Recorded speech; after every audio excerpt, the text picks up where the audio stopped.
Hey everyone, welcome back to a mindset episode of Eat Blog Talk. Love recording these episodes. I hope you love listening to them as much as I love recording them. I'm so grateful for you being here. In today's episode, we're going to talk about raising your standards in order to raise your results. I love this topic and I hope it's well received.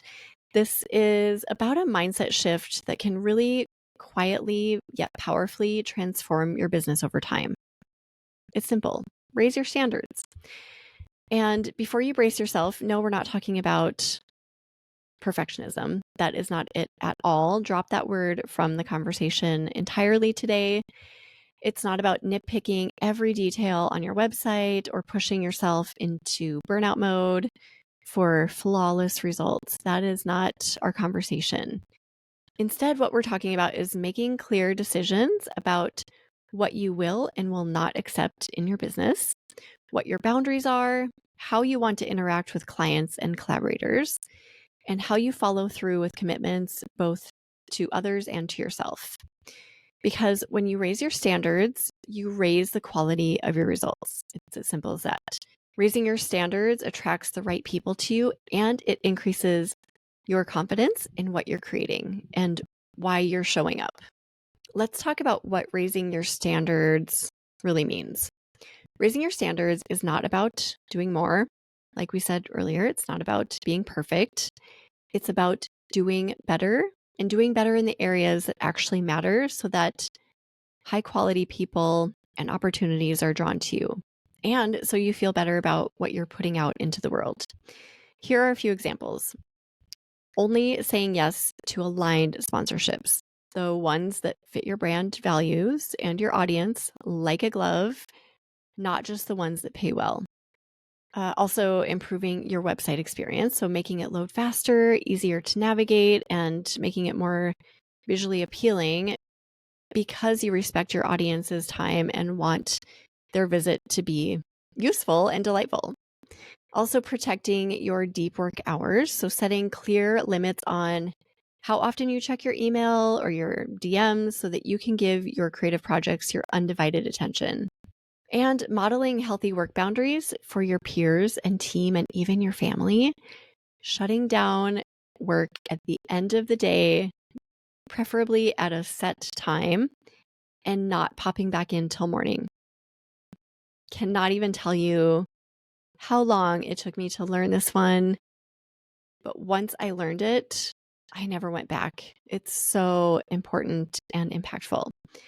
Raising your standards often means honoring the commitments that no one else is tracking. No one else can see these things that you're doing behind the curtain, but doing them anyway because your integrity matters and you really want to raise your standards, yes, but also increase your results.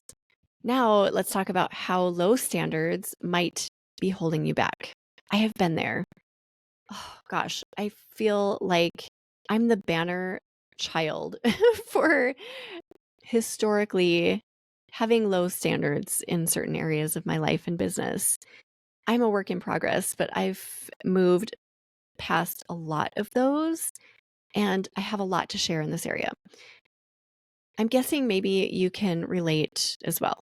Okay, here's one way how low standards may have held you back or are holding you back currently. Accepting clients who drain you. You accept them because it's money.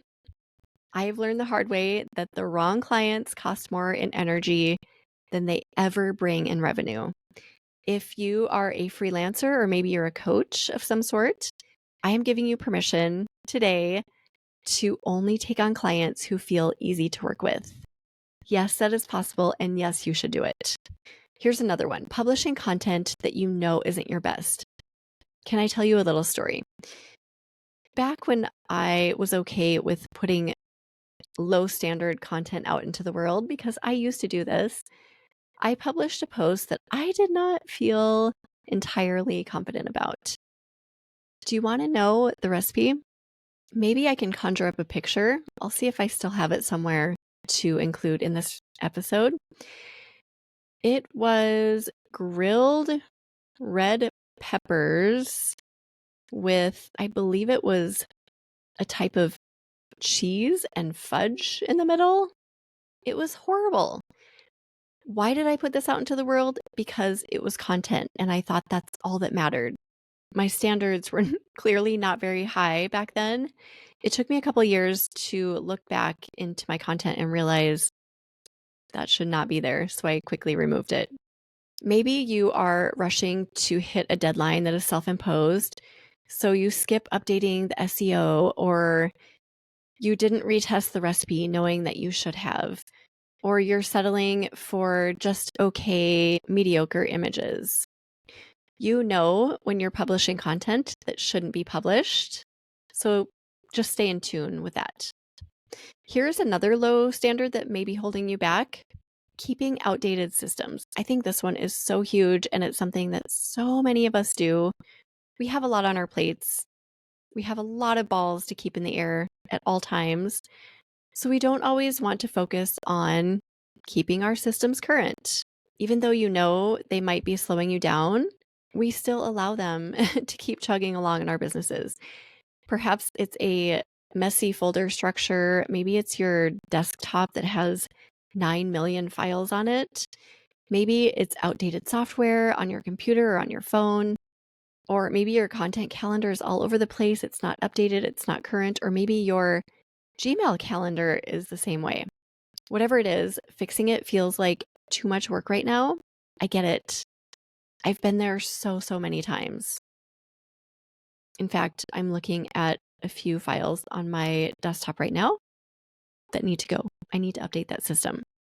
And I think here's the problem. Your business can still grow under these conditions. I'm still making progress in my business despite these files on my desktop, but it starts to grow a little bit messy. And that mess can create stress, inefficiency, mental clutter. I hate mental clutter. It can also keep you from seeing opportunities that you really want in your life. And all of these things can chip away at your success. Let's talk through a few tangible ways to raise your standards. 1, identify 3 areas you're currently just tolerating. These are the areas that make you sigh, they make you cringe, or procrastinate. My messy desktop definitely makes me cringe. This also could be a chaotic inbox. Been there very recently. I put a system in place to fix it, and it has changed my life. It could also be a slow or glitchy website. I hear this all the time. People go on their own websites and they want to scream because it's slow, or the pop-ups don't work, or you can't close the ads, or whatever. It could also be sloppy or outdated contracts for sponsors or brands. There are so many ways that this can show up in your business. 2, decide on your new baseline. Ask yourself, what is the minimum I am willing to accept? An example is, for every blog post I update, I will have current SEO best practices. I'll have an updated ingredient section with appropriate substitutions and suggestions, and fresh images before I republish. Number 3, upgrade in small increments. You do not have to overhaul everything at once. Choose one small area, raise the standard, and commit to it until you're in the habit of it, and increase from there. Number 4, hold yourself accountable even when nobody is looking. This is the hard part sometimes. Your audience and your peers might not notice what you're doing behind the scenes instantly, or maybe ever, but they will feel it over time. People can feel the energy in your business, even if it's a severely messy desktop that's cluttering your mind and therefore carrying over into other areas.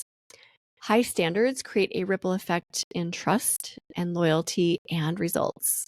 Number 5, pair high standards with high compassion. This one is super important. Don't weaponize your standards against yourself. They're here to serve you, not shame you. If you fall short one day or 1 week or 1 month or 1 summer, it's okay. Learn and reset. That's it to close. I just want to reiterate, raising your standards is not about being hard on yourself. It's about creating an environment where great results become the norm for you because your processes, your commitments, and your choices are aligned with the business you want to build. Your business will always rise or fall to the level of what you tolerate. I hope this episode resonated with you on some level. Reach out and let me know how you are raising your standards this week. Send me an email at megan@eatblogtalk.com. I'd love to hear from you as always. So great to see you and to meet you here. I will see you next week.